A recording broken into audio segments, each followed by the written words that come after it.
This is Bam Electric Ghost, and we are live on the air with Gema. Thank you. It's the first time we've interviewed. And we're talking to you from Spain, right? Yeah, I am in Spain, in the coast, actually. And we're in New Hampshire, USA. So that's pretty cool. So, what they do in this podcast is we do behind the music type of interviews with singer-songwriters and musicians. So we're happy that Gema is able to be on the show today. And very happy to be here. Thank you. It's pretty cool that we are able to arrange this. We do have to get our sponsor mentioned. We have a sponsor on iOS app called Newsly. If you go to www.newsly.me or go to the Android App Store or iOS App Store, you can get the Newsly app, which reads the news back to you and also hosts podcasts. And this podcast is actually on Newsly. So what it does, it will translate it from a video to an audio only. So what they do is they also translate news articles into audio only streams. So use coupon code GHOST2021. You get 1 month free premium subscription to Newsly, and you can stop scrolling and start listening. And so use the coupon code GHOST2021 and get 1 month free premium subscription. So we have mentioned our sponsor, and they'll be happy. So now we're gonna bring up your so people can go on Instagram. Just hold a second. Sheen was acting weird for a second, but I think I got it up. Yeah, so we have your Instagram home. We encourage people to check that out. So Thanks. You're a singer-songwriter, and we actually have a clip of your music. It's kind of behind the music, kind of unplugged type of performance on the piano. And so if you don't mind, we're going to actually go and cue that up, and we're going to play that before we go into the interview so people can hear what you sound like before we get into the full interview. Is that cool? Super. Thank you. Yeah. So I'm going to put you on mute, and when we'll come back, you'll see yourself back on the screen, and then we'll go into it. So we're going to introduce this song. We'll do it right now.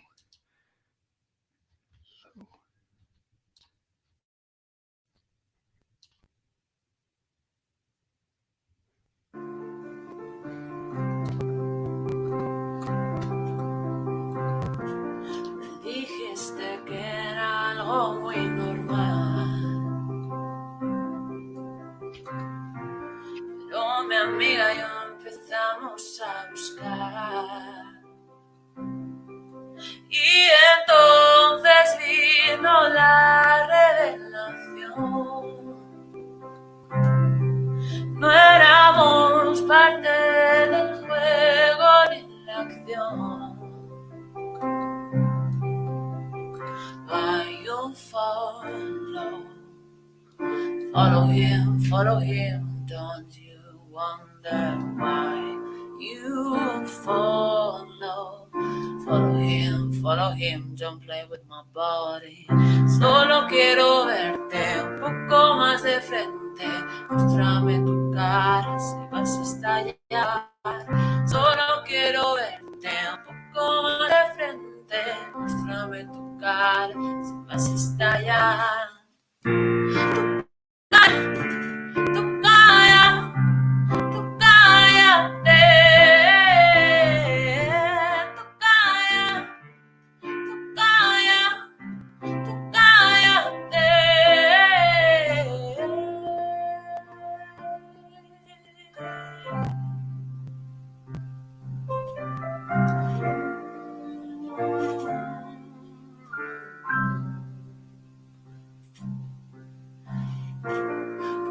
Parecer que lo voy a olvidar,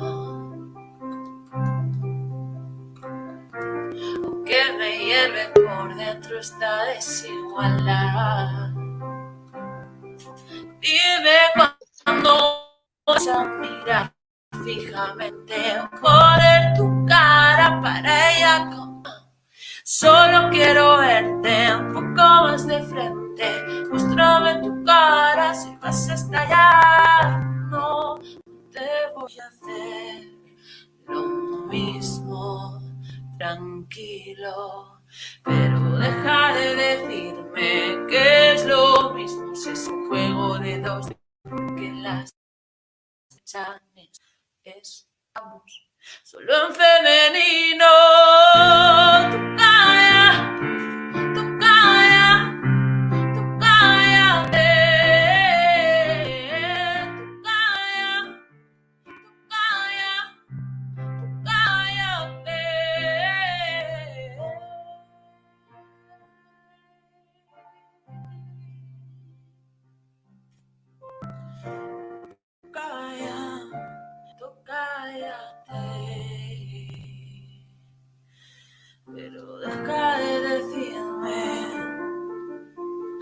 deja de decirme, y deja de decirme.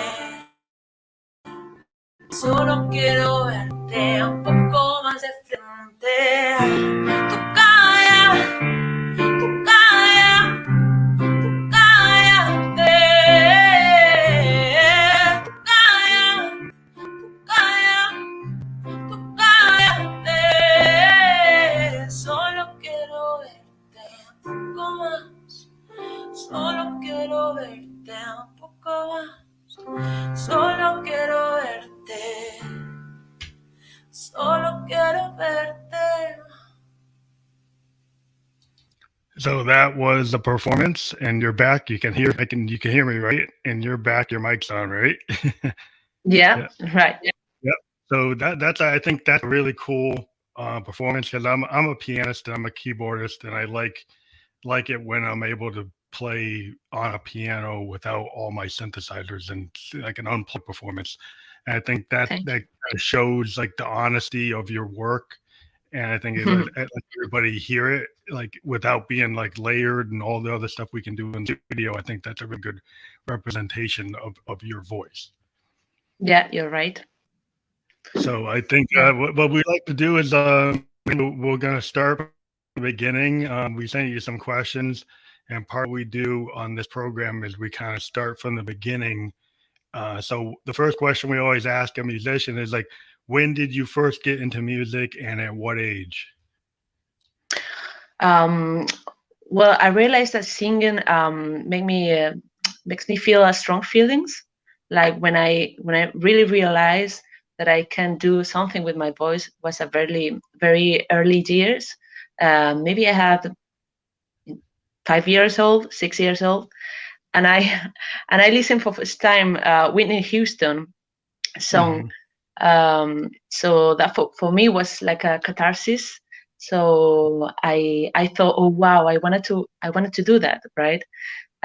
So after that, I just invent melodies in my voice, in my mind, and then there was a guitar in my house, so I just joined me with an instrument, not like guitar, that I had in my home. And that's how I really start, no, and get into music. And also because in my childhood home, my mom plays a lot of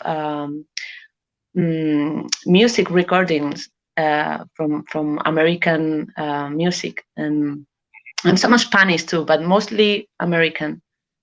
That's interesting that Whitney Houston was like a big influence because she's like a worldwide artist, so I guess it influences beyond our shores. And a lot of like music I listen to is from Europe and Africa and other places too. So I think we all get our influences. It's interesting when I hear like people's influences. Like you always hear like Mariah Carey's or the Whitney Houstons or Beatles come up all the time. So it's kind of interesting, especially with vocalists. Vocalists will kind of name check Yeah. certain Well, people. but that, yeah. Then after, when I was a teenager, I had other influences, no, of sure, but it happened to me very soon. So that was my first reference. Like, wow, Yeah, I wanted to do that. That's the answer is that, like, oh, I wanted to do that. I wanted to feel what she's feeling, no, while she's singing. Well, I think it's interesting you said it was cathartic because I think a lot, as a singer-songwriter myself, people ask me like, "Are you trying to write music to make hits?" It's like a lot of times I work out songs, whether or not I'm going to publish them. It's kind of like I'm working through my life, Yeah, and I use my art to do that. And then a percentage of it, I'll say I'll actually release it, and the other percentage was like cathartic, and then it gets me you to just keep it. Yeah, yeah, and where it's yeah, really it's like yeah. that lets you know develop more and more and improves how you understand the whole thing about music. Yeah, and I understand that point. Yeah, it seems like a lot of musicians were like, we would do it whether or not we make a hit. It's kind of like in our DNA. And when I talk to musicians, they usually start very young. Yeah, a lot of musicians, and then they continue. Like you get the people that stop because of what they didn't, they had certain expectations. But I think a lot of people, like, if it's in you, you never really stop. You keep on doing it, and you find your audience finds you. Sure. Well, So you've been I working hope on it. so. You've been working on it for a long time. You've been working on music as a younger person. It's like, maybe kind of tell me the path. Like, you started at a certain age. You've been working on it. When did you discover that you could actually, work on your own material and not really just sing other people's material? Or did you start right away? It sounded like you were working on your own ideas right away. Well, it wasn't till late actually, because I was so embarrassed. For me, it was really feeling deep inside. So I feel very, very embarrassed to show the others my talent. So it wasn't until my 50s when I get more into the playing the guitar and join with the guitar my voice. It wasn't until that I didn't really mm, work in composing, no, for example. And it took me a lot to feel secure inside to show my voice and how I feel, because I always said that I feel it's so naked that I have, yeah, personal, yeah, like naked, yeah, like feel naked. Yeah. Well, I think So one thing I would think, what I found is, like, singer songwriters, the reason they really touch people is because there's that ability to be that naked with your emotion, and that yeah, is kind of like a yeah, universal thing where. yeah. But it took me a lot to understand that this is right, because I didn't understand that I could do that without judgment, for example. Yeah, I think the problem is sometimes, like, there are singer songwriters, famous singer songwriters, that have been so open. People are like, is that their real life? Is that really? And then it's kind of like, you kind of want some layer of protection between, like, your artist self and your real self. And singer songwriters, we always kind of blur the line. Bob Yeah. Dylan's, like, famous for his, like, Blood on the Tracks album, where he like revealed a very personal nature of his, like, divorce. And most of the time Yeah. he'd been talking about politics and talking about these, and then he actually finally had a personal album. And even then there was a lot of allegory. There was a lot of layers where, you didn't really know exactly, like, is that really him? But it's supposed to be Sure. about his divorce. And he still made it kind of like separated. He kind of, Yeah. through his songs, he created, Yeah, like, it's hard. characters to kind of separate himself from. But he actually, I think it's universal that you take your feelings and you put it into your song, and some of them, like, are Yeah. real things that happened, and you Yeah. find a way to artistically do it. Yeah, sure. The thing is that the moment that I realized that I could something, I could to do something with my voice, with my music, was when I first show my songs or my slightly compositions to my very close friends and not family because I was so afraid. But they Yeah. was like, "Wow, you really should me some feelings, right?" So I realized that I could do something because I have the ability um, to Connect. make this impact of the emotional part of ourselves. I think that's our talent. Like, a painter connects emotionally with their art. Actors can connect emotionally and kind of do, Mm-hmm. a method actor, and you can get so caught up in the role that you become that person, or you take stuff from your life and you make it real. I mean, like, singer Yeah, songwriters and musicians, we have a little bit of an actor capability, right?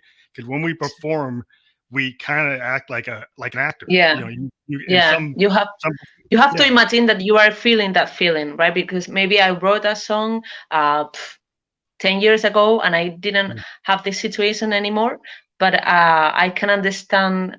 Yeah, I have to act, no? Like Yeah, you have to kind of you said.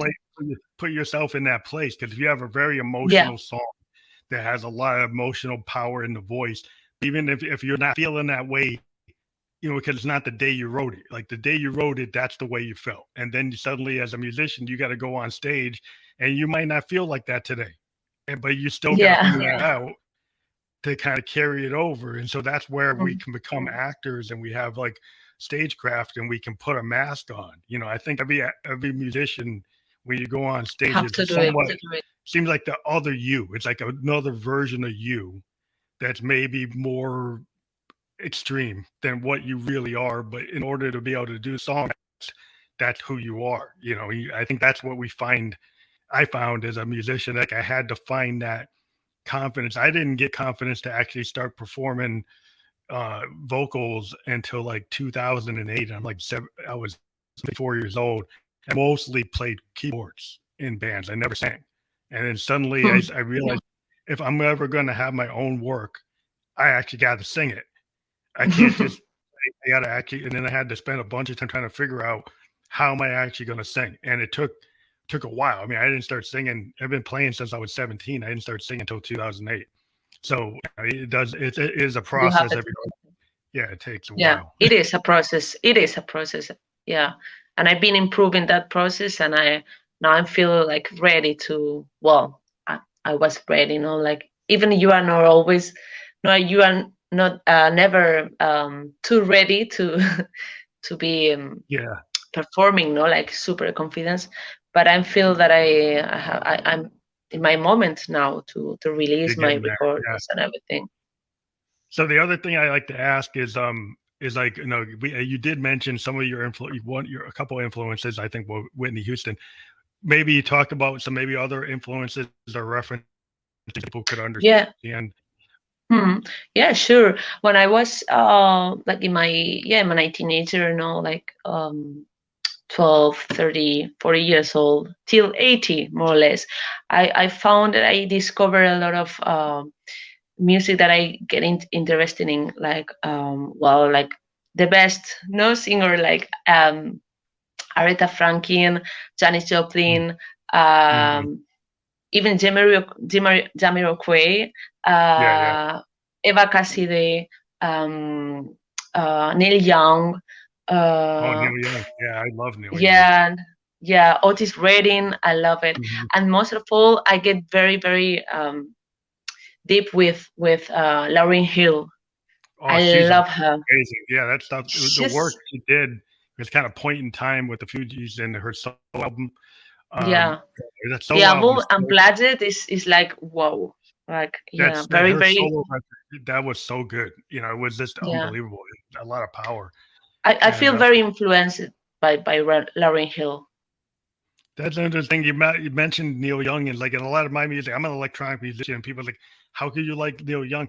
I like his Crazy Horse stuff. I like the stuff he does with the Crazy Horse because part of my music is kind of like Trent Reznor and Nine Inch Nails. I got a very aggressive, kind of industrial, kind of punk power.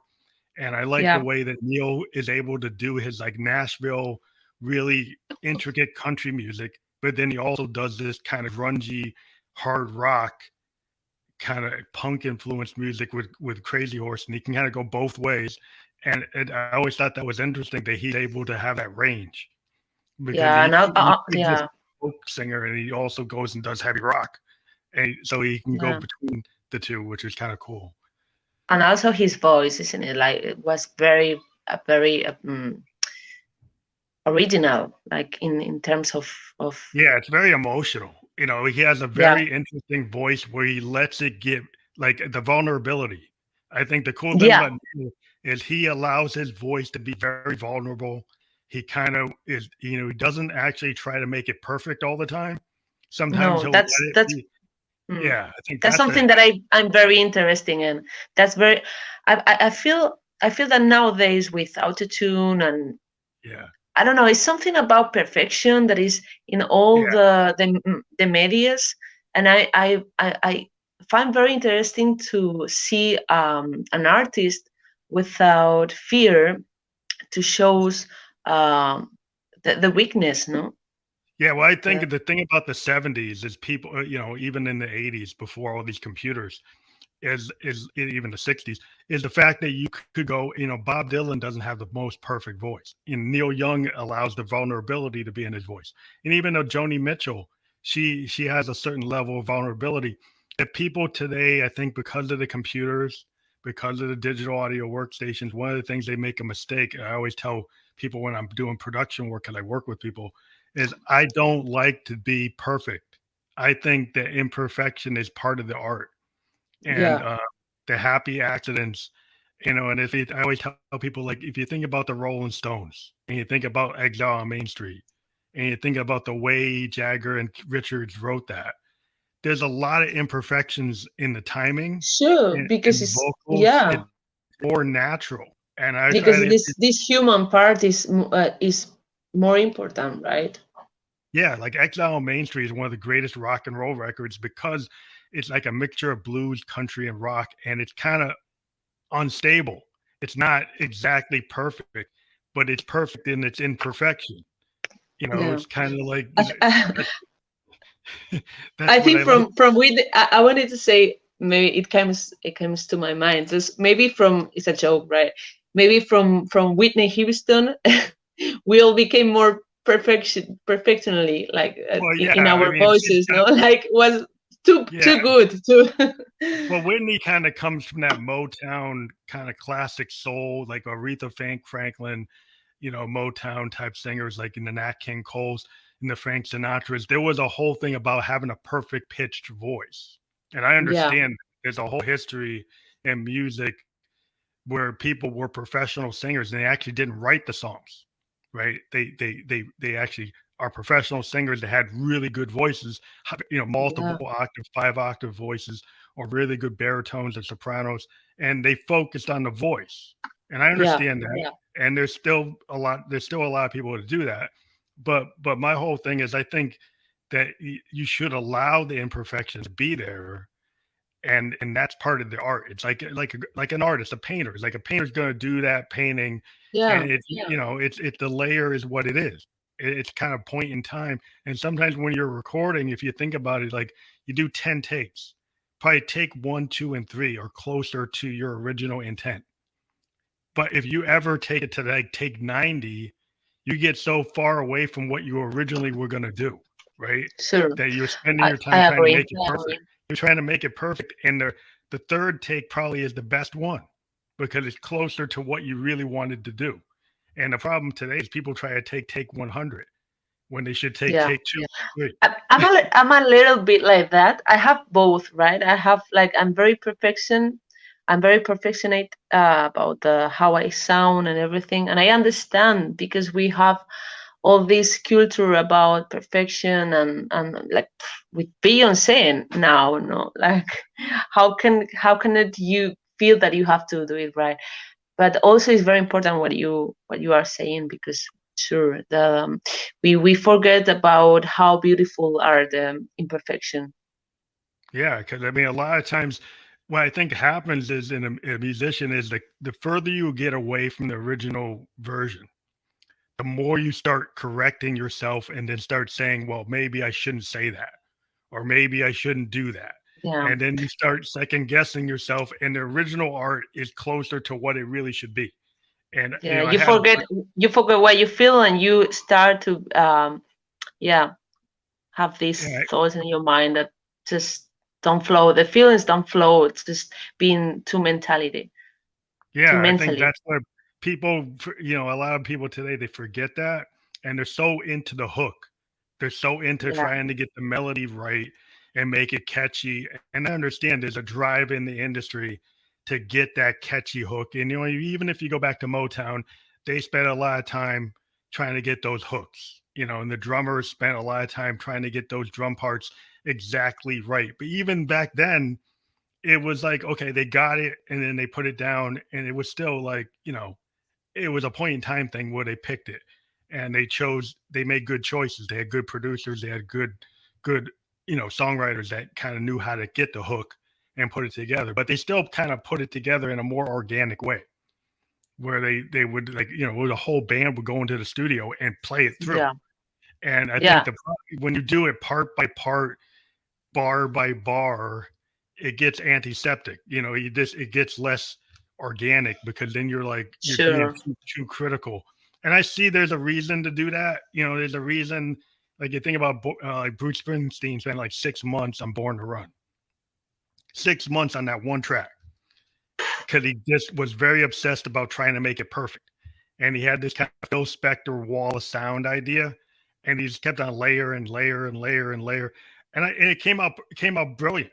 But Yeah. there's a lot of his songs that are less like contrived like that, and they Yeah, actually like Beatles, Beatles. Beatles in one song. I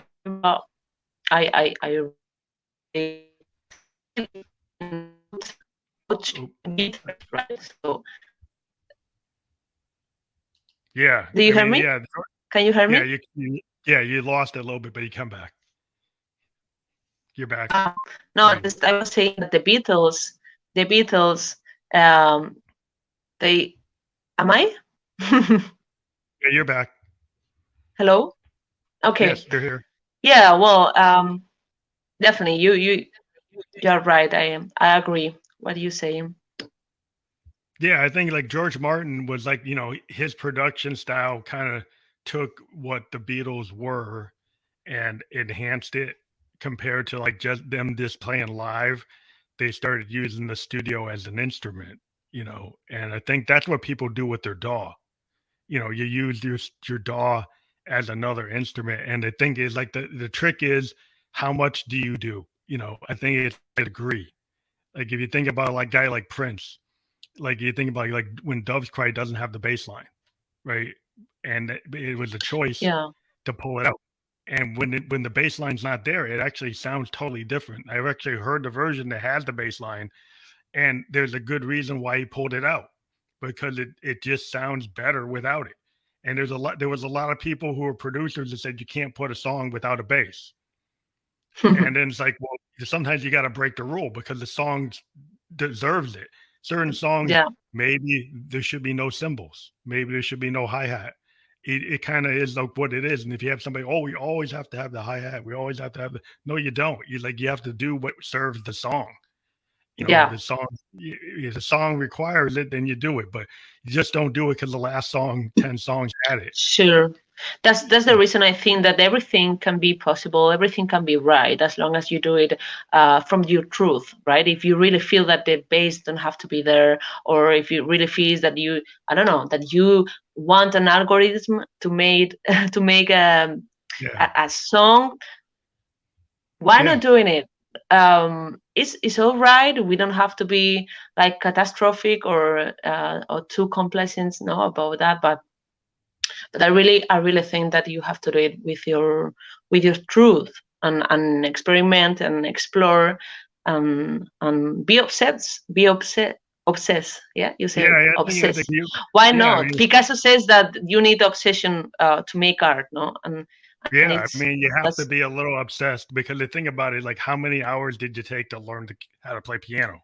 You kind of have to be you have to be directed as a musician, yeah, right? Because you have to yeah. perfect. And sometimes, sure, I mean, you yeah. And perfect. sometimes you have to be very focused on it Yeah, because in order to improve.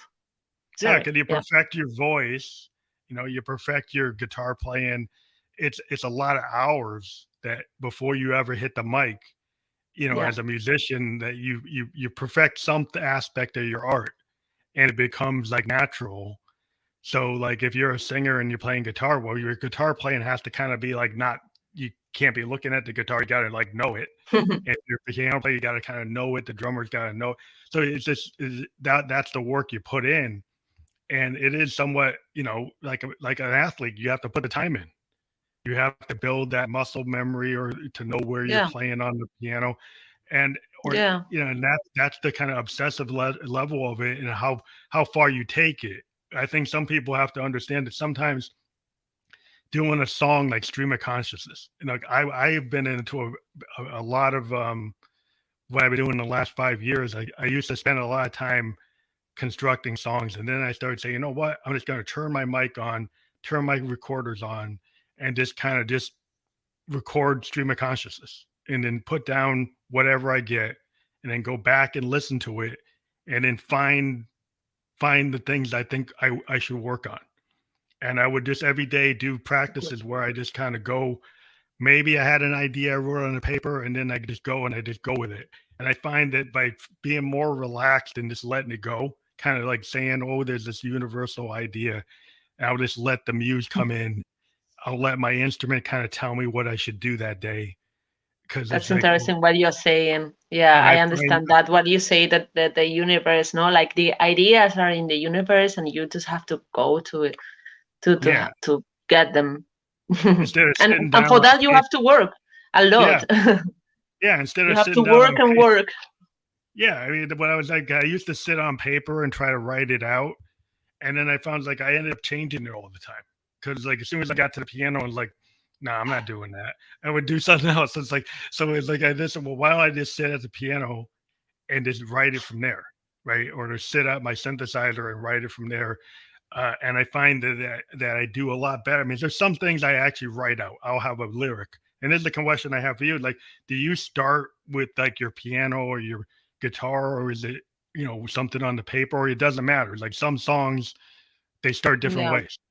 So, In my in my case, for example, I start playing when I was younger, just a melody in my head, just singing without instrument, and then mostly because I didn't play piano. I didn't have a keyboard till my 25s. Well, actually, till my 30s or something like that. Like so, 5 years ago. But I always have been in touch with piano. Well, the thing is that mhm. I started playing, for example, in my case, with guitar, and I play guitar, and at the time I'm playing, very easy a melody comes to me. Yeah, So it's a good for me, writing it's instrument. Yeah, I think the yeah, guitar and the piano are like the primary writing instruments. And mm, now people have synthesizers and they use those because they can do everything. But like I always, yeah, it was a guitar or a piano is the writing instrument because you can just sit down and you run through a chord arrangement on either a guitar or a piano. They could the be able to the ability to do the chords. It kind of builds a song. Just putting the chord progressions together yeah, sure. is But just you kind know, of. I don't know what I'm playing. I didn't study music, Oh, you just so feel it. I just feel it. I just That's well, good. I have learned like 2 songs or 3 songs at the piano, and from that, I just start to explore to Okay. myself and compose my own songs. So I just sit in the piano and the keyboard or take my guitar, and I just explore it, and through that, I think voice that came in. sometimes is like sometimes being taught can give you limitations. Like what Shoot, I always found is like there's a bunch of there's famous musicians I love like Hendrix. Hendrix taught himself. He was yeah, left-handed and he restrung the guitar to fit and his left-handed sure, nature. And so he I do limitate. I do feel limited. Yeah, you're right. I do and I feel think limited sometimes, but sometimes you are more like well, I open think it's to everything. yeah, I think if you have some like if you're not an expert at your instrument, you might come at it and you didn't learn all the theory. Sometimes people come from that background. We come and do things that other people wouldn't have done because like people who are taught the music theory, they were like, oh, I'm only going to stay in this lane, and they Yeah, never go outside that lane. Where somebody's like, well, why not do that? Like so like I never really I took some piano lessons, but I wasn't really heavy. I was a clarinet player. I knew how to play my clarinet, but I knew that I couldn't really write anything with a clarinet.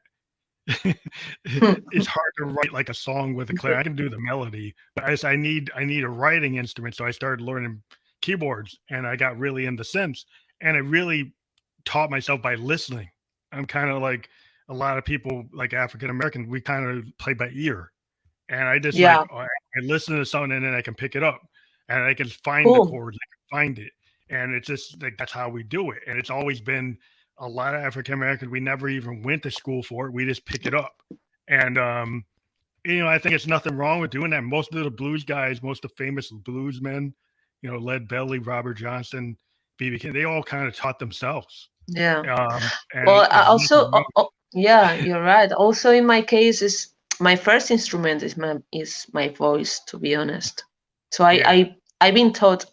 Um, I explore more in the technical way. I explore more my voice in that sense. No, like it's my first instrument, but keyboard Yeah. and keyboard. I love keyboard. And guitar is my first instrument before keyboard. So, but my instrument is my voice, Your voice. definitely. Yeah, I've talked to singer-songwriters, in the past since 2018. We've had like 140 interviews, and I would say like singer-songwriter singers always mention, and they need to tell people like your voice is your instrument, and I understand that because it is, and Yeah, I mean, being a vocalist is being, the people, well, what do you play? I said, well, your voice is your instrument. So like you're still a musician because that's part of the whole craft, and it's really yeah, necessary because I only played keyboard for a long time, and I couldn't really get a song heard if I didn't sing. So you have to sure. sing to get your song through. If you want to be like an artist, you have to sing your own Love work. keyboard. Yeah, So sure. maybe I know you're working on a project. Maybe you want to talk Um, about like where you are on your new album and the project you're working on. yeah, sorry, I'm just going to connect my battery because I have a low Oh, battery. okay. Oh, okay, that's Yeah, fine. here we are. Yeah, that's fine. Yeah. Say again, please. Yeah, you're still here. Oh, what I was saying is, maybe you want to talk about the project you're working on because you're working on an album or some music, right? That you're going to be putting out. Yeah. Well, as I'm planning to move to Madrid in September to live there. I was living there for 3 years before coronavirus, actually. Mhm. But so my plan is go there and record first 3 songs and then 3 songs more. And I mean, I'm really planning to record like 10 songs and see what happened with that songs and see what they sound, because I've been composing till from my 50s, right? So I have a Yeah. lot of songs, different moments, different genres, different influences. So I'm not afraid. I was afraid that to make an album with very different styles and genres, and so I wanted to be coherent, but I do want to be coherent to myself too. I have learned that if I do an album with a very different songs, between them, it is okay. Yeah, You understand me? I think that's the nature. Like if you go back in the 70s, right, and you look at the age of the album, like people put together albums, and part of the nature of an album is that they are more interesting if every song isn't the same, right? So there's a lot of classic albums from the 70s and 80s that have a very eclectic structure, but Yeah, they feel styles. cohesive. Yeah, they feel cohesive. I mean, I think Prince is a really good example. Again, is Prince records, he had multiple capabilities. So on the same record, he could have a funk song, a pop song, a rock song, a dance song. And so they're not all the same. If you listen to his classic albums, they're not. Purple Rain is somewhat similar, Yeah, but it's not. I mean, Purple Rain has like dance songs with just drum machines, and then full rock songs, and then ballads. It kind of bounces around. It's not all the same. It might seem like yeah, it is, you're but right. it isn't. And if you go to any of his records, they're very diverse in their structure, Yeah, but they yeah. have In a a structure, yeah, but they have this coherence, no, between. I mean, like yeah. furthermore, like more like to do a techno song Hmm. and suddenly have a classical blues song, and Yeah, I think that's in cool. the other have a Mediterranean, influences and roots, and then I quite, because it's what I have been doing and what have been working on all these years, and yeah, I don't know, A lot of people tell me why you haven't recorded before. I said, I don't know, maybe I didn't have the money, I didn't have the confidence, I didn't have you know, I didn't have the chance, I guess. Well, I think that it is a process. And I mean, I've been a musician since I was 17. I started putting out records in 2016, and it took a long time. It's like between I was working, but I never put any records out until 2016. This is Fam Electric Ghost. We had some technical difficulties at the end of that interview with Gema Elagua, but it was very good, and we just wanted to finalize the ending here and tell you to check out Gema Elagua on her Instagram, and we hope to have her back on the show in the future when she has her full project ready for everybody to hear. And we do think we had a really great interview, and we appreciate the fact that Gema came on the program. We'll talk to you later. Remember, subscribe to Fam Electric Ghost on our YouTube. Also check us out on our SoundCloud and Spotify channels. This podcast is also on Spotify podcast, video podcast, and we are also on Apple podcast as audio program and Google podcast and YouTube. So check it out.